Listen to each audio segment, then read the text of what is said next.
Niluto ako ng steak Tagalog. Last time nagluto ako ng ng ribs, baby back ribs. And that's my first time na nagluto ako ng ganun. And thank God because hindi siya naging palpak. And nagre-request ulit yung nagre-request ulit yung asawa ko, kaso sabi ko iba naman. Pero bumili na kami ulit ng baby back ribs. So, nasa fridge siya. Siguro lulutuin ko yun next time. Baka by next week or baka pagpunta ng kapatid niya dito to meet us. Yeah. Wait lang. Mamarinade ko muna siya sa toyo at maraming paminta. And walang kalamansi dito. So, gagamit ako ng lime. Yan. So, nakita ko naman sa na pwede siya. Sinearch ko naman, pwede siya. Wait lang. Nagluluto ako ng beefsteak. Pinoy beefsteak. Ang ginamit ko nga lang dito, lemon. Kasi walang kalamansi dito. Wala talagang kalamansi. So, lemon ang ginamit ko. Pwede naman siya. Nag-sinearch ko naman. And yeah, pwede siya. And then, minarinade ko siya ng, hindi ko alam kung ilang oras, pero matagal din para manuot yung timpla niya sa loob. Yan. Mag-i-start na ako. Nagpapainit na ako ng kawali. Yung sibuyas ko. Actually, mas bet ko tong pula.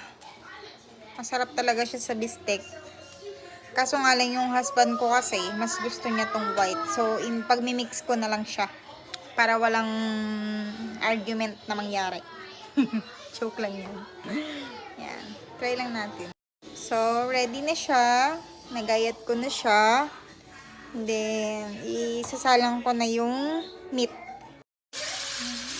I-stir fry ko siya. Siguro mga 3 batch to.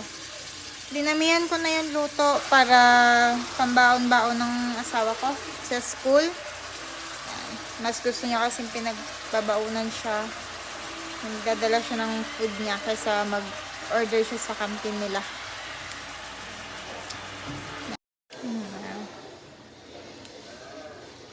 Nahalo ko na yung sibuyas. And malambot na rin yung, actually malambot naman talaga yung yung beef kasi magandang klase yung beef na nabili namin sa Piggly Wiggly. Yan. Sabi ko sa husband ko,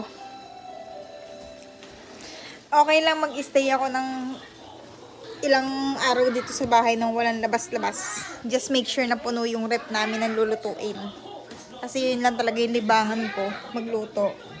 So, yan. Tinupad naman niya. Daming laman. Nakakatuwa lang kasi may mga may mga nagagawa akong mga luto or may mga naluluto akong bago na never ko pang nagawa na nasa Pilipinas pa kami. And ang nakakatuwa din doon, hindi ako pumapalpak. So, hindi nasasayang yung pagkain, hindi nasasayang yung pinambili, at saka nakakain namin siya. At saka, isa pa, nagugustuhan ng husband ko, nire-request niya pa ulit. Ang problema lang kasi, pag inimbento ko lang yung timpla, tapos nakalimutan ko na, ayun lang. Yun lang yung nakakaano. Pero,